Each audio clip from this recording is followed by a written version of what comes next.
Бичлэгээ эхэллээ.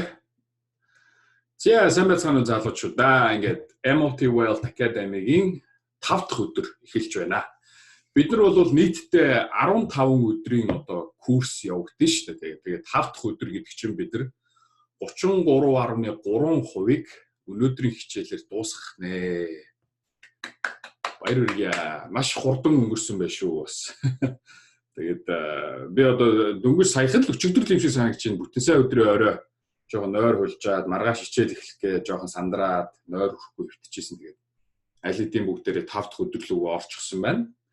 Тэгээд өдөө хүртэл бас айгүй олон зүйл сурч мэдсэн байх гэж найдаж чинь. Тэгээд одоо цаанантай өнөөдөр Fibonacci орно. Тэгээд цаанаа дахиад 10 өдрийн хичээл байна гэж бодхолоор бас Forex бол сурч мэдэх ёстой зүйл бол ерөөсөө маш их байгаа үстэй.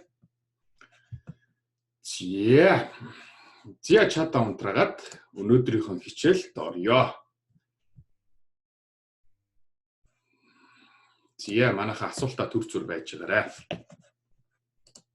Өнөөдөр бид нар юу үзэх вэ гэхээр Pivot Points өнөөдөр орохгүй би энэ худлаа бичиж. Өнөөдөр бүгдээрээ ерөөсөө Fibonacci гэдэг зүйлийн талаар ерөөсө бүтэн үзэх юм аа. Өнөөдрийг бол зөвхөн Fibonacci зориулна. Fibonacci нэг бүтэн өдрийг зориулахаас ч арга байхгүй. Үнэхэрийн чухал сэдв. Тэр тусмаа Forex-ийн зах зээл болон Forex-ийн trading болон арилжаанд ороход бол Fibonacci бол арилжаачид маш өргөнөөр хэрэгэлдэг. Та нар магадгүй зарим нь 10 жилд ч юм уу их сургуульд ч юм уу Fibonacci-гийн тоо, Fibonacci-гийн зүй тогтол гэдэг зүйлийг бол зарим нь үтсэн байх гэж найдаж байна. Тэгээ энэ нь юу юм бэ гэхээр Leonardo Pisano Fibonacci гэдэг нэг Италийн сууд математикч хаавсан 1200-аад оны үед бол нэг юм тооны хуулийг бол илрүүлж энийг болохоор өөрийнхөө овгоор нэрлж Fibonacci-гийн тооны хууль гэж зарласан байдаг. Тэгээ энэ тооны хуулийг бол Forex бол хөрөнгөний зах зээлийн арилжаанд бол маш их өргөнөөр ашигладаг. Тэгээд зах зээлийн арилжаанд оролцдог хүн болгоны заавал мэдэх ёстой бас нэг техник дүн шинжилгээний нэг хэсэг байд юм аа. Тэгээ Fibonacci-гийн хуулиас эхлэлтэй маш олон арга техник байдаг, Gann fan, тэгээ Fibonacci fan, Fibonacci retracement, Fibonacci extension гэх. Бидний хувьд болохоор өнөөдөр зүгээр Fibonacci retracement, Fibonacci extension дээр бүх анхаарлаа хандуулж энэ хуулийн талаар, энэ дүрмийн талаар бүгдээр үзэх болно. Бусад бас өөр Fibonacci-тэй холбоотой зүйлсийг та нар өөрсдөө судлаад үзэж болно. Ямар ч байсан миний хувьд хамгийн чухал зүйл нь бол Fibonacci retracement, Fibonacci extension. Тэгээ Fibonacci-гийн тоонууд гэдэг нь юу гэдэг юм бэ гэхээр 0, 1, 1, 2, 3, 5, 8, 13, 21 ч гэдэг юм. Ингээд ийм дараалсан тооны ийм зүй тогтол байдаг. Тэгээд энэ тоонууд нь их сонирхолтой яад юм гэхээр ингээд бид нар жишээ нь нэг тоог дараагийн тоон дээр нэмээд тэрний дараагийн тоог олдог гэхгүй. Жишээ 0 дээр нэмэх 1 тэнцүү 1, 1 дээр нэмэх 1 тэнцүү 2.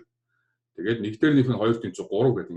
Тэгээд 34 дээр нэмэх 55 тэнцүү 89 ч гэдэг юм үү те. Ингээд нөгөө өмнөх тоог дараагийн тоогоор нэмээд 3 дахь тоог олдог. Ийм зүй тогтол юм аа. Тэгээд энэ тооны дараалал дотроос байна шүү дээ те. Дурын нэг тоог сонгоод дурын нэг тоо 2 ч байт юм те. 2-ыг сонгоод дараагийн тоогоор хуваах юм бол дандаа 0 1000-ны 61.8 гэсэн юм бутархай гарч идэг. Энэ нь юу гэсэн үг юм бэ гэхээр энэ тоон дараагийн тооны 61.8% юм аа гэсэн үг гэдэг. Жишээ нь бол 2-ыг 3 тугаах юм бол 0.61.8, 3-ыг 5 тугаах юм бол 0.61.8, 5-ыг 8 тугаах юм бол 0.61.8. Бүгдээрээ яг адилхан бутархай гарна гэсэн үг. Нэг дурын нэг тоог дараагийн тоонд хуваах юм бол. Хэрвээ дурын нэг тоог аваад нэг алгасан тоогоор хуваах юм бол жишээ нь 2-ыг хуваах нь 5, 1-ийг хуваах нь 3, тэгэл 3-ыг хуваах нь 8 гэдэг. Тэгэхээр ингээд алгасан тоогоор арын тоонд хуваах юм бол дандаа 0.38 2 буюу 38.2% гэсэн бутархай бол гарч идэг. Энэ юу гэсэн үг вэ гэхээр 2 нь 5-ын 38.2%, 3 нь 8-ын 38.2%, 8 нь 21-ийн 38.2% гэсэн ийм бол зүй тогтол ийм одоо relationship буюу харьцаа тий ийм хослол байд юм аа. За тэгээд Fibonacci нь болохоор энэ одоо математикийн аргаараа хорвоо ертөнцийн одоо маш олон зүйлсийг одоо тайлбарлах гэж оролцсон байдаг. Жишээ нь одоо Fibonacci-ийн одоо урвалаар бол атом молекулууд ингэж ихсдэгч гэдэг юм уу, одоо ингээд лабораторид ингээд те молекулууд ингээд ихсэх тэр шинж тэмдэг нь бол ерөнхийдөө Fibonacci-ийн энэ өсөлтөөр явдаг 1 3 5 8 13 21 гэдэг ингэж өсдөг гэнтэр гэсэн тийм олон зүйлсийг бол тайлбарлах гэж оролцсон байт юм байлээ. За мөн бас одоо цасны ширхэг те цасыг ингээд ширхэглээд харах юм бол таласт бүр нь бас юм яг энэ Fibonacci-ийн тоогоор явсан. За тэгээд цэцэг ургалт мургалт гэдэг иймэрхүү аюу болоо одоо байгаль дээр болдог ийм байгалийн зүйлсийг бол тайлбарлах гэж оролцсон. Мөн одоо байгаль дээр байдаг зүй тогтлыг одоо харж олоод Fibonacci бол ерөөсөө байгаль дээр байдаг зүй тогтлыг харж агаад энэ хуулиа бол гаргаж ирсэн юм байна.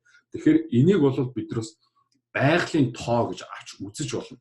За тэгээд байгалийн тоо байхаараа одоо яах юм бэ гэхээр нэгсэндөө Forex чинь байгалийн нэг хэсэг, хүмүүс бид нар чинь байгалийн нэг хэсэг, бас ингээд бидний одоо энэ психологи, ерөн энэ бидний энэ альва ингээд тооны явагдаж байгаа зүй тогтол гэх мэт нь бол бас энэ Fibonacci-г бол дагаж явагдаж болдог.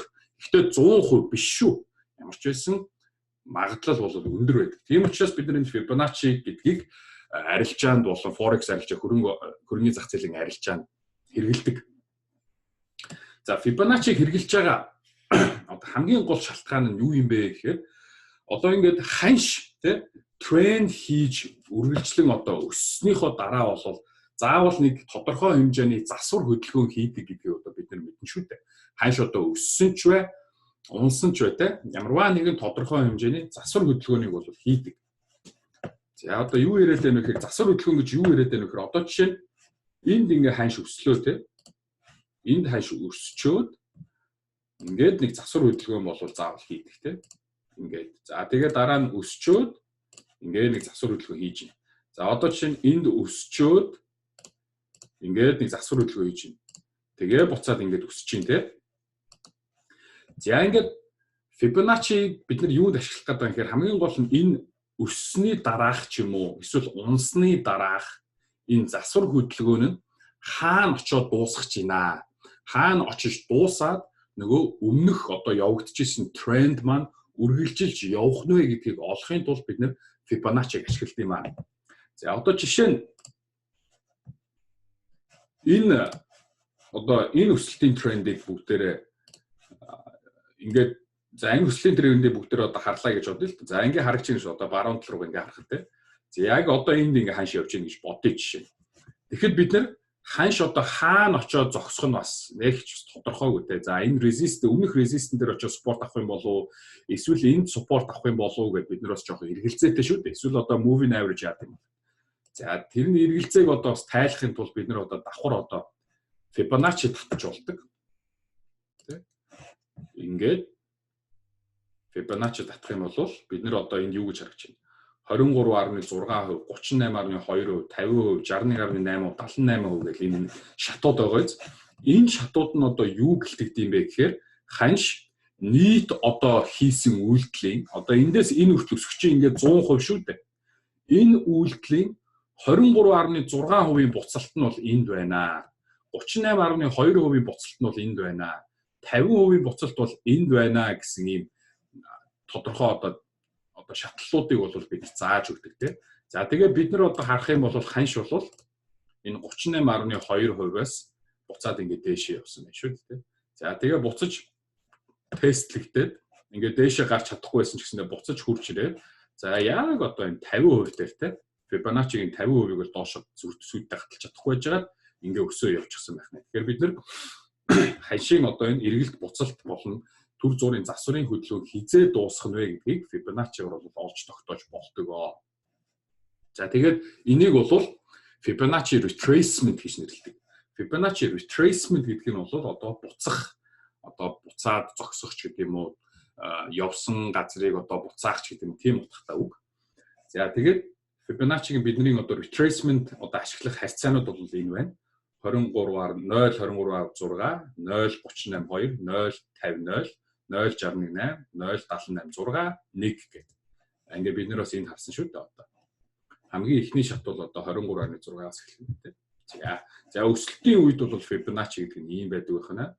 Уналтын үед болохоор Fibonacci нь одоо ямар байт юм бэ гэхээр одоо жишээ нь бүгдээрээ эндээс энэ хүртэл унаад ханшныг жоохон засвар хөдөлгөөн хийхэд одоо Fibonacci татсан байна гэж бодъё л доо. За энэ бол swing high гэдэг. Эндээс бол ингээд татхад ханш яасан байх. 23.6%-ийг жоохон дээш сэтэлсэн ч гэсэндээ энэ 38.2%-ийг бас сэтэлж чадлаггүй.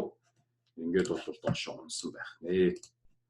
За хэрвээ ингээд унсан бол дараагийн candle-аас бид нэр confirmation аваад нэгсэндээ энд бол short арилж байгаа болж байна. Хэрвээ тэгсэн бол бид нар одоо овоо өрхөн ашиг хийх боломжтой. За ингээд Fibonacci бол ингээд дээшээ доошоо аль шатанд нь ашиглаж болдог байх нэ. За тэгээд ханш бол те ямар ч трендийг дагаж явж исэн бэ? Унсан ч вэ, өссөн ч вэ? Яг энэ Fibonacci шатууд дээр ирээд бол тодорхой хэмжээний support болон resistance авч одоо зогсдог байгаа. Тэгээд тэр зогсолт одоо ханшийн тогтворчлолт нь эргээд ханш нөгөө нэг өмнөх трендээ дагаж явах нь үгүй гэдэг шийдвэр бол яг тэр үед бол бий болдог гэсэн үг ээ. Одоо жишээ нь байна шүү дээ. Ханш одоо 0-оос $10 хүртэл одоо тесрэлттэй өслөө гэж бодъё л доо. Маш тесрэлттэй өслөө гэж бодъё. За ингэж тесрэлттэй өссөний дараа бол мэдээж засвар хөдөлгөөн хийх нь бол тодорхой. Шууд одоо $30, $40, $50, $60 гэж явчихгүй шүү дээ. За тэгээд тэгж засвар хөдөлгөөн хийхдээ хаана очиод одоо дуусах вэ гэдгийг бид нэр Fibonacci retracement-ээр мэдэж болд юм аа. Ханш одоо эхлээд 0.786 ч юм уу 7.86 дээр тогтож болно те. За болиг гэхэд 6.18 эсвэл 5, 3.82, 236 гэх мэтчлэн шатуудаар тогтворжоод буцаад эргээд өсөх боломжтой. За тэгээд дээрх одоо ханшийн одоо тогтворжилт болон одоо Fibonacci retracement дээр бариад байгаа цэгүүдийг бол бид нар бас support болон resistance үүсгэхээ гэж ойлгож болох юм аа. За тэгээд Fibonacci retracement болон тоонуудыг бид нэр бол өөрсдөө бодох ямар ч шаардлага байхгүй. Ямар ч одоо компьютерийн одоо charting graphic те бидний арилжаа хийхдээ одоо ашиглах график дээр бол ерөөсөө Fibonacci retracement-ийн цэгүүдийг бол автоматар бодоод бид нэр тавиад өгдөг. Тийм болохоор бид нар одоо энийг бодох ч гэдэг юм уу. За энэ 100% ингээд унлаа гэхэд 23% нь хаана байна гэж бол бид нэр ерөөсөө санаа зовж шаардлагатай. За бидний ганц харин гол санаа зовх ёстой юм нь Fibonacci retracement-ийг зурхтаа swing high буюу ханшийн хамгийн сүүлийн одоо дээд цэг хамгийн сүүлийн одоо дээд цэг болон swing low буюу ханшийн одоо хамгийн сүүлийн доод цэгүүдийг одоо зөв олох нь их чухал юм аа. Одоо swing low гэх юм бол 0 цэг гэсэн үг те. Swing high гэх юм бол 100% гэсэн үг. Өсөлтийн үед бол те өсөлтийн үед бол swing low нь 0 одоо та нарт харуулъя. За ингээд энд бид нар одоо жишээ нь өсөлтийн үед ингээд Fibonacci зурлаа гэж бодъё л та. Бид нар ерөөсөө л амархан хараад drawing гэдэг дотор байдаг. Тэгээд миний одоо энэ Thinkorswim дээр бол энэ percentage-ийн зурагтай байна. Хувийн зурагтай. Та нарын дээр зарим үед нь Fibonacci retracement гэж бичсэн ч байдаг, зарим нь ингээд тэмдэглэгээр тэмдэглэсэн. За ингээд одоо энэ uptrend-ийн үед бол бид нар хамгийн эхлээд swing low-оо сонгоод uptrend явуулж байгаа шүү. Ханшийн өсөлт. Swing low-оо сонголоо. Тэ ханшийн хамгийн доод цэг одоо өсөлт эхэлсэн доод цэг гэсэн үг те. Тэгээд дээшээгээ одоо хамгийн дээд цэг хүртэл ингээд татаад зурлаа. За тэгэхэд бол ингээд одоо гарч ирчин те. За эндээс энэ хүртлэх одоо 100% одоо энэ өсөлтийн буцалтуудын одоо шатууд бол энэ л те 23.6 38.2. Тэгэхээр энэ бол swing high, энэ бол swing low болох нэ. За харин бид нар уналтын үед Fibonacci зурхтаа яах вэ гэхээр swing high буюу одоо хамгийн дээд цэгээс эхлээд swing low буюу хамгийн доод цэг хүртлээ одоо бид нар ингэж зурх нэ. За тэгээд бидний одоо ашиглаж байгаа график буюу софтверээс шалтгаалаад энэ 100% нь эндээч байна эсвэл 100% нь энэ доорооч байна. Ямар ч байсан дундын шатууд бол яг ойлгомжтой алтан дундчууд бол байдаг шүү. Тийм учраас бид нар одоо энэ 0-оос 1 цэгүүдэл одоо яг энэ цэгүүдэл зөв болчих юм гэсэн үг шүү. Эндээс энэ хүртэлч гэдэг юм уу эсвэл эндээс энэ хүртэлч. Бид нар яг ханшийн яг аль хэсгийг харж байгаас шалтгаалтай. За одоо жишээ нь бид нар байна шүү дээ, тийм. Энийг одоо харъя гэж бодъё л. Одоо жишээ нь бид нар ханш эндээс өсөөд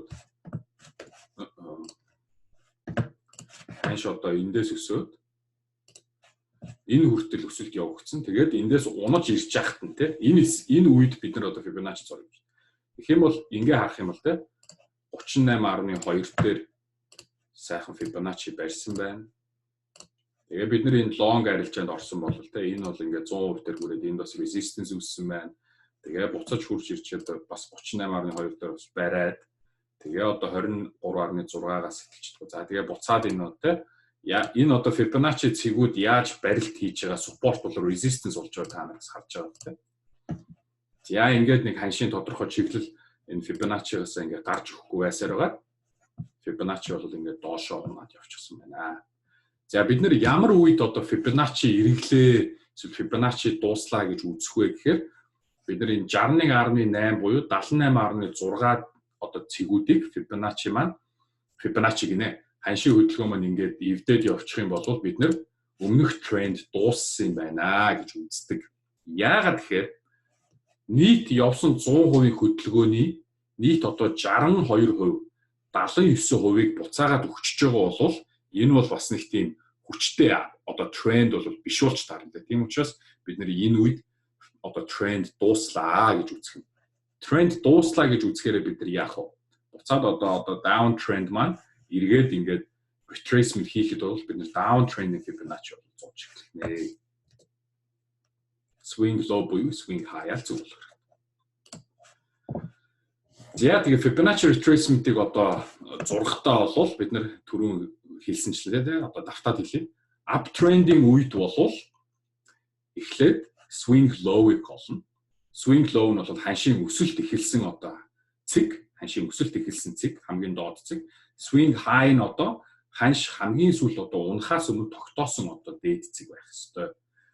Тэгээ одоо энэ жишээн дээр бол ханш бол энэ 42-27-оос эхлээд ингээд uptrend явагдаад тэгээ 67 дээр ирээд хальт одоо ингээд засвар хөдөлгөөн аваад тэгээд энэ бол нэгсэнд одоо Fibonacci-гийн 23.6% болвол их сайн барьж байна. Барьсан байдалтай тийм.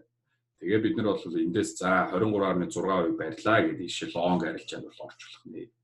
За одоо жишээ нь энэ одоо энэтэй жижиг юунуудыг та нар харж байгаа гэж найдаж байна одоо жишээ.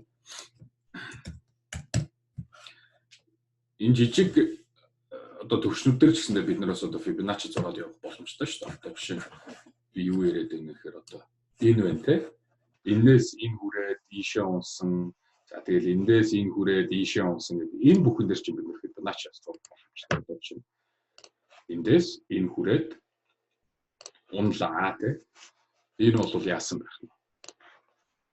Эндээс унахтаа 23.6-г болвол сайхан бариад дэш өссөн байх нэ те. За тэгэнгүүтээ бид нар одоо энийг одоо тэгээ буцаад ингээ өрсөнгүүт нь ийшээ авчирч болно шүү. Тэгээ ингээд бол яасан бэ? Бас л одоо энэ 23.6 сайн барьсан байна. Яа тэгээ энэ хүртэл өслөө.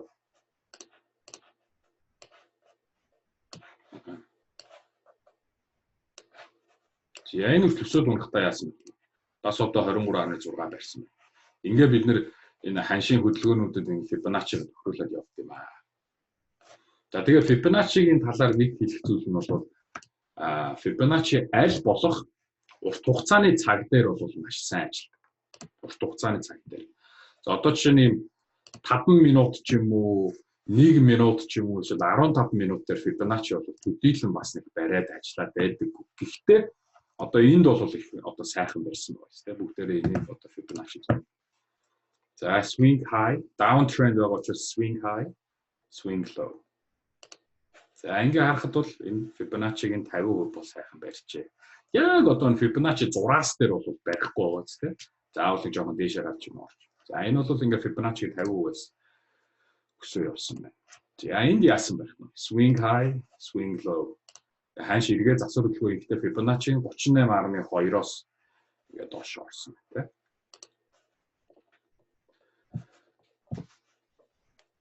Яа, одоо бид нар байна шүү дээ тийм. Энэ одоо би энэ oil-ыг харж байна. Энэ одоо эндээс эхлээд энэ хүрсэн энэ жижиг одоо энэ өсөлт бол одоо юу харж байна. За Fibonacci-ийн 50%-ийг нэвтлэгч байгаа юм шиг харж байна. Тэгэхээр бид нар одоо 61.8 барьж чадах нь эсвэл 78.6 барих нь гэж бид харах нь шүү дээ. Гэхдээ Fibonacci хизээч одоо дангаар нь ашиглаж болохгүй. Заавал нөгөө өөр одоо technical indicator эсвэл одоо юу гэдэг candlestick ч юм уу support resistance юм уу тэднэртэйгээ бол бид нэр хамтруулж ашиглах хэрэгтэй. За Fibonacci-гийн бас нэг онцлог нь болохоор бид нар одоо зөвхөн юунд л ашиглана. Ханш тренд хийж явах буюу ханш одоо өсөж унаад тодорхой трендтэй явж байхад Fibonacci ашиглах боломжтой. Түүнээс одоо зүгээр ханш одоо нэг ийм байдалтай байхад Fibonacci ихэд болох гэсэн үг шүү дээ. Угаасаа бид нар юм хийлж өгөхгүй.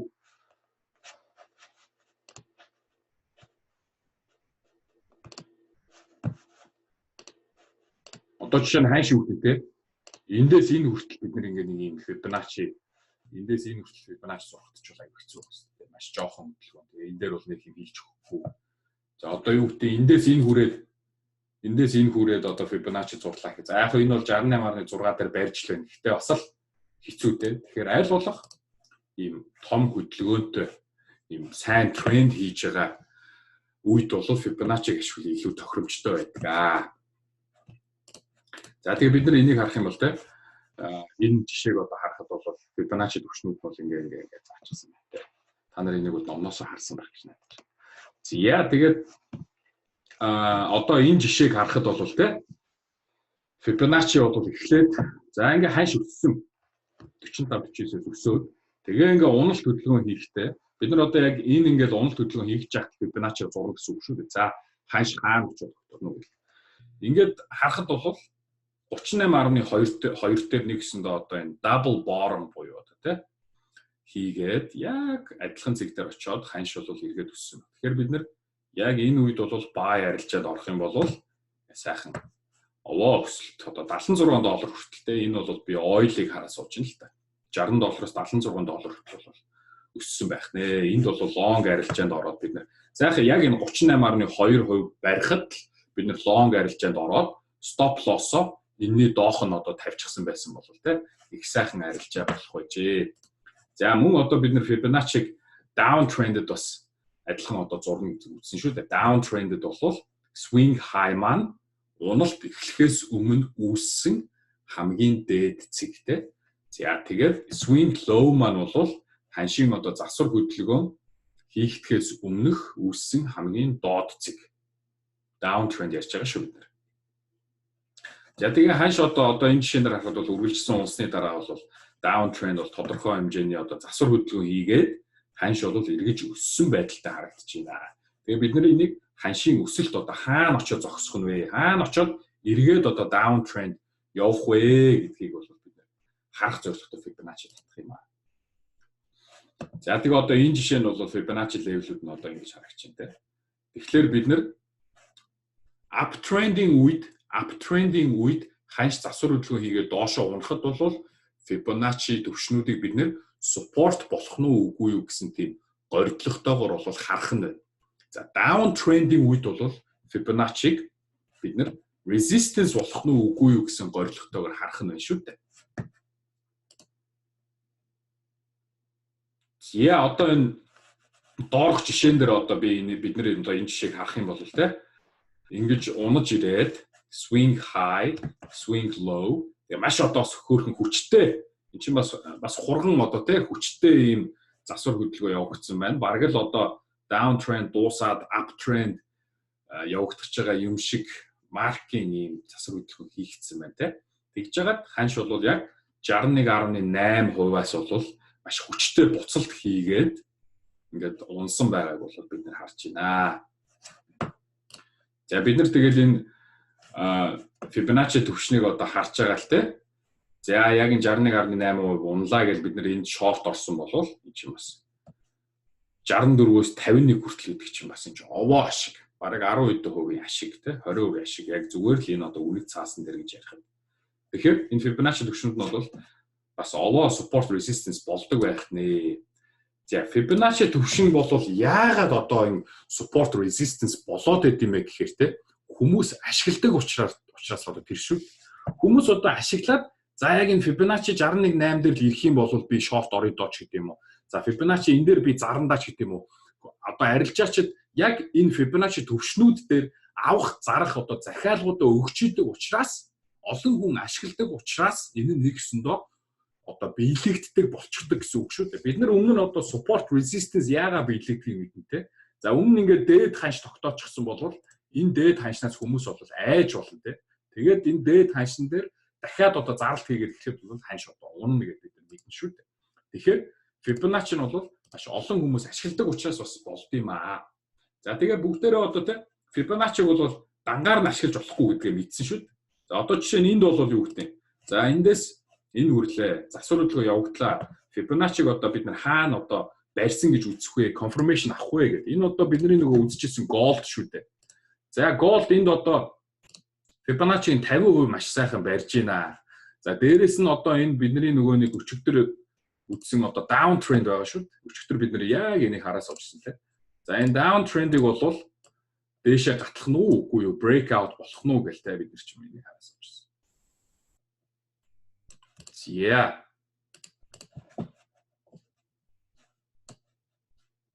За энэ down trend. За энэ down trend-ийг энд одоо сэтгэллээ. За тэгээ сэтгэлснийхаа дараа ингээд 3 white soldiers гарчлаа. За ингээл одоо бид нар ч нөгөө давхар confirmation аваад явж байгаа шүү дээ. За тэгэнгүүтээ бид нар яасан? Нөгөө moving average чинь бас энд одоо сэтлээд гарч ирсэн тийм. За 9 moving average болон 20 moving average.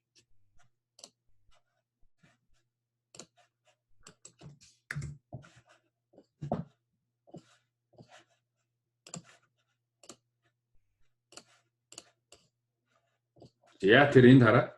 Яг энд одоо ингээл хараа энэ Fibonacci retracement-ийг бид нар бас давхар одоо support авч байгаа одоо юу гээл харчихсан болвол бид нар бас ингээд давхар баталгаа аваад энэ арилжаа нь бол үнэхээр энэ ихтгэл төгс орно те. Тэгээ бид нар stop loss-оо бол хаана тавих вэ? Зя та нар одоо бас энэ яг энэ одоо 50 retracement те яг энэ дээр одоо support авч байгаа газар өмнө нь бас support үүсчихсэн байгаа байдлыг бол харж чадчих байгаа гэж найдаж байна. Одоо энэ хараа яг энэ 50 Fibonacci-гийн 50 дээр үүссэн одоо энэ хэсэг бол бас өмнө нь бол бас support болж исэн хэсэг байх нэ тий. Энэ support-ыг бол дээш эвдэлснээр бас ханш овоод дээш өсөж исэн байх. Тэгэхээр ингээд давхар баталгаа аваад ингээд явах юм аа. Fibonacci дээр бол энэ бас ингээд их сайхан баталгаа болж өгч чинь тий. Trend line break, Fibonacci барьсан, moving average өссөн, 3 white soldiers. За тэгэнгүүтээ одоо бүгдээрээ энэ дээр нэг RSI тавиад үзье. За RSI биш, MACD тавиад үзье. MACD яасан? Яг энэ үед дэшээ crossover хийжсэн байна, тийм. За одоо ингээд энэс илүү болвол биднэрт одоо илүү confirmation гэж одоо юу байх вэ те? Ийм их confirmation авлаа. Өчигдөр бид нэр 4 confirmation авч ирсэн бол өнөөдөр бид нэр Fibonacci-г нэмснээр ингээд 5 дахь confirmation авлаа. Ингээд бид нэр энэ long арилж байгаа бол үнэхээр орхоос өөр харахгүй юм аа. За манай залуус Fibonacci гайгүй юу? Ойлгогдож байна уу? Ямар байна?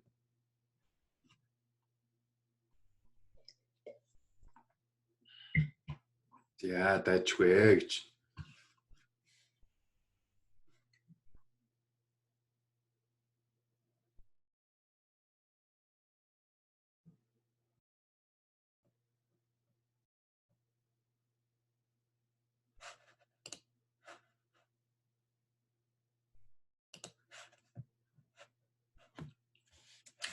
За swing high low-ыг олоход жоох ойлгохгүй байна гэж. За би дахиад swing high low-ын талаар явъя те.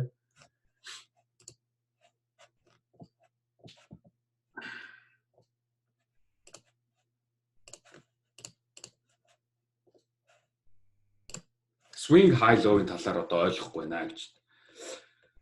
За бид нар одоо жишээ нь ханш одоо яг ийм байдалтай байхад Америкийн зах зээл нэгдсэн байна.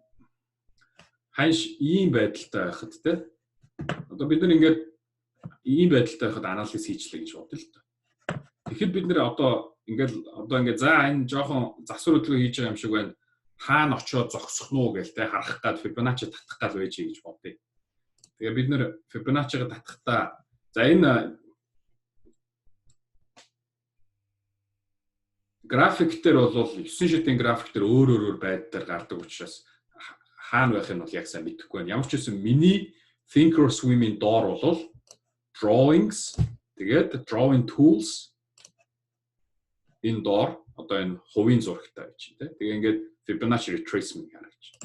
Энэ дээр тавил за uptrending үед яах вэ? Хамгийн эхлээд swing low-ыг сонгоно тийм. Swing low-ыг сонголоо. Тэгээд дээшээгээ swing high-а сонгоно. Бид нэр одоо энэ хамгийн дээд одоо зэгээ сонгоо шүү дээ. За ингээд л одоо бид нар график маань энэ Fibonacci retracement level-үүд ингээд гаргаад өгч байна. За одоо тэгээд бид нар энд харж байгаа учраас дараагийн өдрүүдэд ийм ханшийн үйлдэл явуулаа гэж бодъё л. 23.6-ыг нэвтлээд доош унжлаа. За бид нар хүлээн те. За энэ 38.2 барих нь үгүй юу гэж бид нар харах нь. За тэгсэн чи яасан энд 38.2 барьсан байна. За бид нар ингээ бариад энэ ногоон candle аваад бид нар long арилж авч болчих. За тэгээ ингээд өсөөд ирсэн чинь эндээс буцаад одоо ханш унсан байна те. Нэгсэндээ энэ trend line-ыг бол бүтээгээд явж шít. За яг ханш одоо энд одоо ингээд энэ candle-ыг гаргахад бол бид нар энэ trend line-ыг олж харах хэрэгтэй. За энэ уналтын trend line руу орчиж байгаа юм байна шүү. За тэгээд одоо тийм учраас бид одоо энд орсон арилжаанаасаа гарья. Тэгээ одоо дахиад одоо хүлээх нэ тий. За ханш яах нь юу болох нь гэж харж байгаа. Тэгэхэд бол ингээд энэ одоо 50% дээр бол сайхан барилт хийгээд буцаад одоо эргээд өсөж гинэ. За энд бид нар long арилж байгаа орчуултай. За энэ ганц down trend биш бас одоо нэг ийм wedge гэдэг ийм бол хийж ирсэн байгаа юм. Энийний талаар бол бид нар дараагийн планд үзэх болно. Chart patterns. За энэ wedge нь бас дотор орчихсон. Тэгээ бид нар одоо энэ wedge маань бол хаана очиж задрах нь вэ гэж одоо Fibonacci дээр хүлээгээс очиж болно гэсэн үг шүү. Тэгэхээр ингээд 50%-аас яг энэ wedge-ийн одоо доор энэ бол бас support болно. Тэ? За энэ support-ыг доошоо нэвтэлж чадсангүй, Fibonacci-гийн 50%-ийг доошоо нэвтэлж чадсангүй гэдэг ингээд support авч байна. Бид нар ингээд дүүшилгээ гэж явах юм аа. Хүмүүс Fibonacci-г хоёр өөр татдаг юм байна лээ. Жишээ нь uptrend-ийн үед доороос дэш зүйл аль тренд үед татаад явдаг аль нь зөв вэ? Аль нь өөрт чинь зөв санагдсан тэрүүгээрээ л татах хэрэгтэй. Одоо нэгсэнтэй ингэж яриад байна л. Uptrend-ийн үед бол дээрээс доошоо ингээд татчихдаг. Аль нь өөрт чинь их ойлгомжтой санагдчихээн те. Энэ нь 100% байвал ойлгомжтой байна уу? Миний хувьд болохоор анхнаасаа яаж сурсан гэхээр swing low, swing high, uptrend-ийн үед энэ нь илүү зөв байдаг. За down trend-ийн үед болохоор одоо swing high-аас swing low гэдэг. Ингэж бол татдаг. Та нар тэгээд өөрсдөө нөгөө back testing хийгээд те судалж болно. Энэ дандаа юм одоо өнгөрсөн ханшуудын энэ юунууд дээр тавиад одоо 5 жилиг ингээ хардаг ч юм те. За ингээд эндээс ингэж татвал хэр сайн зөв үнэн зөв барьж ийн эсвэл би эндээс нь ийшээ татвал аль нь илүү үнэн зөв барьж ийн гэдэг та нар өөрсдөө судалгаа хийгээд тэгээ шийдэж болно. Миний хувьд бол ингэж барьсан илүү юу байдаг. За одоо жишээ нь энэ goal дээр бол ингээд энэ bullish pennant гэдэг ч юм уу нэг ийм дүр зураг ингээ харагдаж байна. Тэгээ Fibonacci нь бол бас одоо хэдий сайн ажилдаг ч гэсэнтэй яг 100% одоо төгс бол ажиллахгүй мэдээж те forex зах зээл болон хөрөнгийн зах зээл бидний арилжааны зах зээл хизээж төгс ингээд байнга л барайл нэг юмн дээр ингээд тогтоол байж идэг юм байхгүй. Тийм учраас бид энэ Fibonacci retracement-ийг бусад юмнуудтайгаар хамтруулж ашиглах ёстой маа. Дөнгөж дан ганц одоо өөр нь Fibonacci trade дээр бол Fibonacci ашиглаад бол явж иж болохгүй те. За одоо энэ жишээн дээр бид нэр ингээ харахад бол ханш бол үргэлжлэн одоо өсөж байгаа байдал харагдаж байна. Тэгээд энэ 38.2% дээр бол Fibonacci сайхан support барьж байгаа юм шиг харагдаж байна. Сайхан support барьж байгаа юм шиг. Тэгээд бид нар энэ long арилжаанд орчлоо гэж бодъё л дөө. Энэнд итгээд те дан ганц одоо Fibonacci хараад гэсэн үг шүү. Тэгсэн чи яасан? Shit. Ийм амар ингээ хууралт тэгээд яваад өгч байгаа байхгүй. Тэгэхээр энэ бол одоо ханшийн бүр эргэлт хөдөлгөөнийг тодорхойлсон бүр одоо суур одоо шинжилгээ те суур одоо үнэлгээнд одоо нөлөөлсөн тийм суур мэдээ тоо баримт 9 шидийн юм гарсан байж болно. Ханшийг яаж ширгүүлж болно. Тийм учраас Fibonacci-ноос 100% байн бол одоо байхгүй. За тэгээ энд бол нэгсэн доо те 61.8 болон 78.6 зөрчигдөөд ханш доошоо ороход бол бид нэр uptrend дуусчээ гэж үзэх нь байна тийм. Ингээд uptrend дууссан байна гэж үзнэ. За хэрвээ үнэхээр одоо энэ 100%-аас double bottom буюу энд бас support аваад дээшээ явахыг үүсэхгүй. Тэгэх юм бол бид нар эднийг одоо resistance болгож харна гэсэн үг шүү дээ. Тэгэхээр Fibonacci бол бас бид нар бас л болгоомжтой л ашиглах хэрэгтэй. Ер нь ямар ч indicator, ямар ч technical юм байсан тийм. Тэгээд одоо бид нар энд жишээ нь long арилжаанд орохдоо бид нэр энэний доох нь одоо stop loss-о тавих ч юм эсвэл дараагийн Fibonacci шатны доох нь stop loss-о тавьсан байсан бол бид нэг санаа зовдох байхгүй. Ганц арилжаа буруудлаа. Тэгээ юу гэж тийм үстэй. Бид нэг удаа арилжаанд орохдоо ямар бүх мөнгөө тавиад туучж байгаа биш те. Тийм болохоор энд бол санаа зовдох. За хэрвээ одоо яг энэ арилжаанд Fibonacci-г хамгийн анх ашиглаж байгаа хүн яг энэ арилжаанд ороод алдсан болвол тэр хүн одоо бараг дахиж бол Fibonacci-г бол ашиглахгүй хэмжээнд бол очих баг те. Тэгэхээр ганцхан арилжаа буруудлаа гэдээ бас сэтгэл зүгээр няцааж болохгүй юм гэдэг одоо энэ forex зах зээлийн альва юм бол 100% одоо барьдаг, ажилдаг юм гэж бол хизээж байхгүй тийм. Яа, даггүй залуусаа. За энэ асуултнууд юу гэж байна? Ханш 61.8 78.6 хүрэхэд ер нь ханш ирэхэн гэж үзэх нь зөв үү? Хүрэхэд биш шүү. Хүрээд буцахад бол өмнөх тренд үргэлжлэнтэй. А хэрвээ энэ левелүүд эвдэрх юм бол ханш одоо эргэж буцлаа, өмнөх тренд дууслаа гэж бид нар үзэж байна. Swing high low-ыг жоохон ойлгохгүй. За та нар одоо ингээд графика хараад зураад ингээд ирэхлээр бол ойлгохгүй байна. За одоохондоо дөнгөж шинэ учраас бас ойлгохгүй зүйл гарч байна. Fibonacci 2-оор татдаг. За энэ талаар явцсан. Нэг өдөр дээр зурж байгаа болохоор sell байгаа, нэг өдрийн графикаараа тооцоод орж гарах уу тий. Одоо Fibonacci гэж шүү дээ. Fibonacci-г нэг гоё юм. Та нар одоо ингээд нэг өдөр болон 7 хоногийн Fibonacci зурцсан байлаа гэж бодъё л доо. Тэнгүүдээ та нар ингээд 4 цаг руу шилжсэн чинь энэ чи яг адилхан төвшнүүдтэй л байх бол. Тэгэхээр бас одоо 4 цаг руу шилжээд илүү одоо тий ханшийн хөдөлгөөнийг детальтай ингээд харж болно гэсэн. Тэгэхээр одоо ингээд харж байгаа л 4 цаг дээр бид нэр ингээд хараал тий. За энд ингээд барьлаа trend line одоо эвдэрлээ гэхэд бид нэр одоо энд арай эрт арилжаанд орох бол боломжтой болж байна тий.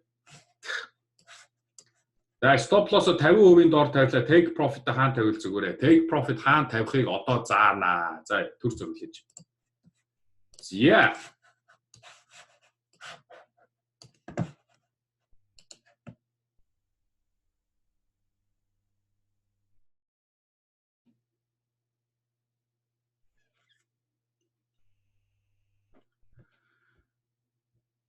За өмнөх хичээлүүдийнхаа үзэж болохгүй нэг юм.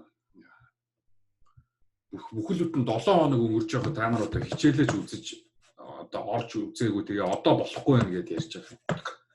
Имэйл өчтэй имэйл өч одоо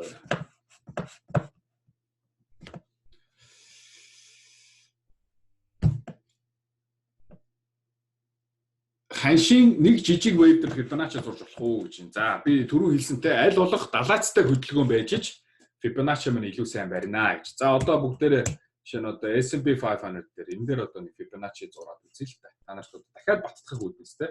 За би одоо бол нэг өдрийн чартнасаа 4 цагийн чарт руу бол шилжсэн байгаа. Тэгээ бүгдээрээ одоо ингээд энэ Fibonacci зураад үзье. За хамгийн эхлээд энд юу уналт те. Уналт явагдаж байгаа. За энэ уналтыг хизээ хаана очиж зогсох вэ гэдгийг бид нэр харах үүднээс энд ингээ Fibonacci зураатай. За хамгийн дээд цэг swing high. Тэгээ хамгийн доод цэг swing low. За энэ яасан бэ? Энэ уналт яасан байна? Эндээс буцаж өсөөд одоо ханшийн засвар хөдөлгөөн хийхдээ. Тэ? Энэ одоо ханшийн засвар хөдөлгөөн нь бол яг энэ Fibonacci-гийн 50% дээр ирээд одоо бутсан байдалтай байх нэ. Тэ? Fibonacci-гийн 50%-аас бутсан. За бид нар энэ Fibonacci-гийн 50%-аас ингээ буцахт нь бол бас short арилжаанд орох боломжтой харагдчихжээ. За хэрвээ энэ 50% дээр орж амжаагүй бол те буцаад өсөөд энэ 38.2-ыг барихад бол орох боломжтой байсан. За бид нэр take profit-тэй бол хүн үнээс шалтгаална. Та нар одоо жишээ нь жоохон ашиг игээд хурдан одоо арилжаанаас гарах одоо сонирхолтой байвал энэ 38.2 дээр тавьж болно, эсвэл 23.6-гийн дээр тавьж болно. За хэрвээ одоо swing trade хийх буюу арай нэг олон өдрийн турш одоо арилжаагаар барих сонирхолтой арай их илүү одоо ашигыг одоо сонирхож явах юм бол одоо тийм энэ доошо 0 дээр тавьж болно, энэс доошооч бүр тавьж болно. За тэгээд энд бол их сонирхолтой төр зураг гарч байна. Яг ханш одоо эндээс энэ хүртэл унаад Fibonacci-гаас бас буцаад энэ хүртэл унах хоёрын яг энэ уналтын урт бол бас адилхан харагдаж байна. Тэгэхээр бас ингэж бол хэмжиж болдог. За тэгээ энэ уналт маань одоо яасан? Ингээд буцаад эндээс support аваад өсөөд энэ уналт бол задрах нь бол ойлгомжтой болсон тийм. Хамгийн сүүлд одоо энэ 78.6 одоо барих нь уу гэж бид нэр үзсэн чинь 78.6 барьсангүй дээшээ яваад гэсэн. Яг энэ үед бол бид нар ингээд за down trend дууссан байна гэж ойлгох. Я тэгээд uptrend явж байгаа. Одоо жишээ нь бид нэр энд ингээд явж илаа гэж бодъё л дээ. Энд ингээд ханш унаад ирэхэд бид нар одоо за энэ уналт одоо хаана зогсох нь вэ? Бид нар long арилжаанд ормоор сонирхолтой байна гэж бодъё. Тэгэх юм бол одоо энэ uptrend-ийг бид нар swing low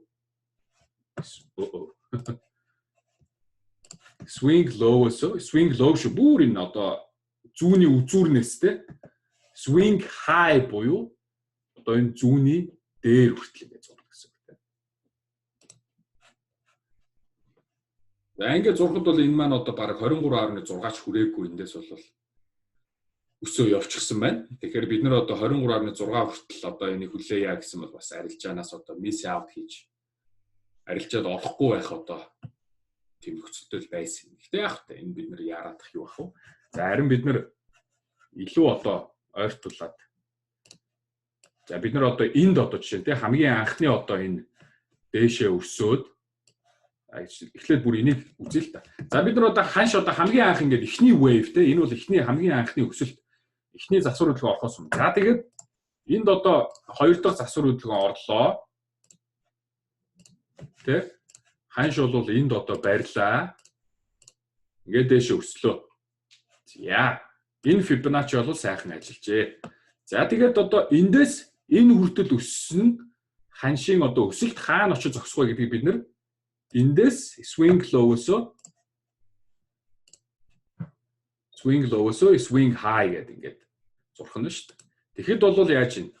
50% бол яг энэ дээр бол сайхан барьсан байна те. 50% бол энд барьжээ.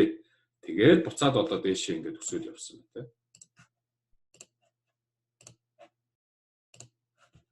За тэгэнгүүтээ бид нар одоо дараа нь одоо дахиад одоо ингээд long арилжаанд ороод энд одоо гарчлаа гэж бодлоо. Тэгэхээр ингээд дахиад унсан.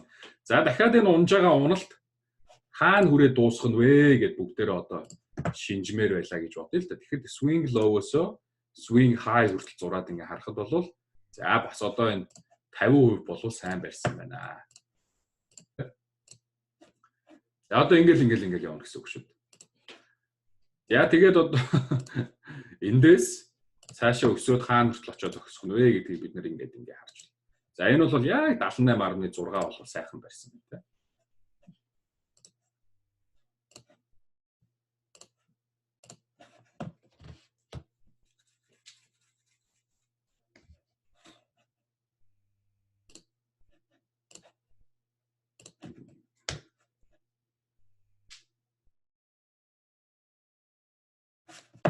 Fibonacci-г дээшээ нэвтэлж байгаа 168 хүртэл харна. Тэр бол Fibonacci extension гэдэг зүйл байгаа. Тэрийг би ярих болно. За тэрэн дээр одоо төр зур санаа зовлтгоо.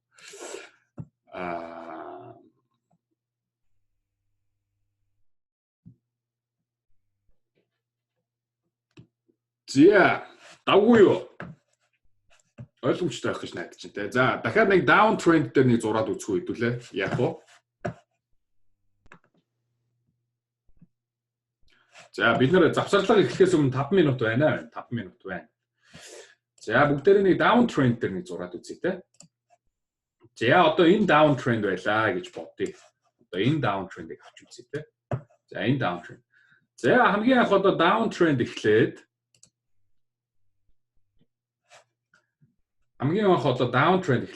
ингээ явж илаа. Тэгээд энэ хамгийн анхны засвар хөдөлгөөн хаана очиж зогсох нь вэ гэж бид нар үзье. Swing high, swing low. За энэ одоо засвар хөдөлгөөн бол 50% дээр очиж зогссон байна тий. 50% дээр очиж зогсчихъя. За тэгэнгүүтээ дараагийн одоо тий уналтын swing high бөгөөд swing low маань хаана хүрээ зогсох нь вэ гэд үзсэн чинь энэ юу болсон? Boom. 78.6-ыг нэвтлээд ингээд нөгөө энэ ханш одоо range байдалтай болчихсон байц. Тэгэхээр энэ range байдалтай байхад бол манай Fibonacci бол ашиглахдаггүй байна. Одоо ингээд хаана очиж зогсоод хаанаас явах нь бол бид нарт ингэ ойлгомжтой болчихж байна. За тэгээд энэ range-үүдээ бид нар одоо төсөөлж байгаа бол эндээс бид нар одоо жишээ нь те ингээд down trend үүсгэхэд бол бид нар хаана очиж зогсох нь вэ гэдэг Fibonacci-г татгалах. Тэгэхэд бол энэ Fibonacci бол эвтлээд явчихжээ. Тэгээ одоо энд бол бид нараас Fibonacci төдийлөн ашиглах бас боломжгүй л байсан юм. Тэгээ ингээд Fibonacci бол байнга ашиглахгүй гэдэг бол одоо энэ жишээнээр бол та нар харж байгаа те. Fibonacci бол аль болох одоо ингээд би бол жишээ нь Fibonacci ингэж эхэлдэг байхгүй. Өөрөө chart analysis хийлээ. Support resistance, trend line, candlestick гэх chart analysis-үүдээ хийчээд тэгээд moving average, MACD, RSI, blah blah бүх индикаторуудаа ингээд шалгачаад би ингээд checklist тэгээд ингээд бичээ явж идэв. За MACD тийм байна, RSI юм байна, trend line ингэж ингээд note хийж явж. Тэгж яагаад хамгийн сүүлд би Fibonacci гаргаж татдаг байхгүй. За миний хийсэн анализтэй Fibonacci хэр тохирч байна. За тэгээ Fibonacci яг тохироод Fibonacci барих ч юм уу явж явах юм бол би бас нэг одоо баталгаа болох үүднээс ашигладаг гэсэн үг. За хэрвээ Fibonacci тохирохгүй байгаад миний бусад одоо бүх одоо 5 6 индикатор бусад бүх одоо арга техникүүд маань бас нэг зүйлийг хэлж явах юм бол би Fibonacci-г тоохгүйгээр ч арилжаанд орж болно те. Ямар ч байсан Fibonacci бол бас нэг хэрэгсэл юм а. Түүнээс Fibonacci бол одоо заавал хэрэглэх ёстой ч юм уу эсвэл одоо хүн болов Fibonacci дагаж арилжаа хийдэг гэсэн юм бол байхгүй те.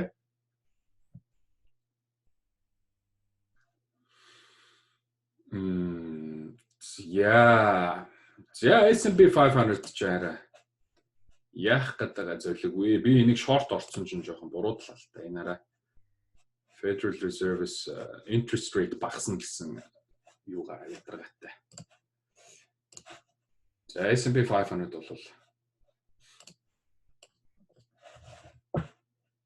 уг нь ингээд trend line-ыг эвдээд гараад ирсэн. Тэгсэн ингээд буцаад одоо. Тэгээ одоо энэ trend line дээрээс одоо resistance үүсэх нүггүй гэж ингээд хараас ухна шүү дээ. Зя юм байна. За юу яа? Одоо бүгдээрээ завсарлага аваад тэгээд би Fibonacci retracement-ийг support болон resistance-тэй яаж одоо хослуулан ашиглах вэ? Өмнө нь одоо үүссэн support resistance-тэй яаж одоо хослуулж ашиглах вэ гэдэг талаар заах болно. За одоохондоо залуус маань жоохон ойлгомжгүй байна гэж чинь би ойлгож чинь угаасаа хамгийн анх ч гэсэн надад юусоо ойлгомжгүй байсан. Тэгээд та нар ингээд графика удаан харах болно, туршлага суглуулах болгон эсвэл дадлага хийх болгон та нарт одоо Fibonacci бол ойлгомжтой орж ирнэ. Тэгээд та нар бас өөрсдөө ямар үнэт цаас Fibonacci-г маш сайн дагаж хөдөлдөг вэ гэдгийг ч бүр мэддэг болно. Одоо миний хувьд бол Fibonacci-г бол би oil дээр бол Fibonacci-г бол байнга ашигладаг. Oil бол ерөөсөө яг сайхан Fibonacci дагаж арилждаг байхгүй. Тэгэхээр энэ бол бас л одоо дадлага туршлагатай л хамт одоо ирэх зүйл те. Дөнгөж өнөөдөр та нар сурч байгаа Fibonacci-гийн талаар тийм болохоор Нэх битгий санаа зов ойлгохгүй байна гэдэг чинь тэр тал дээр бол санаа зовтгүй шүү залуусан.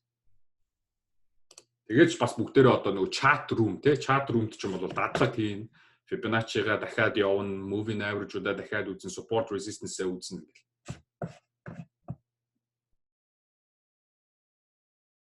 За 10 минутын завсарлага аваад эргээд уулзъя. Би кофегаа уулаа.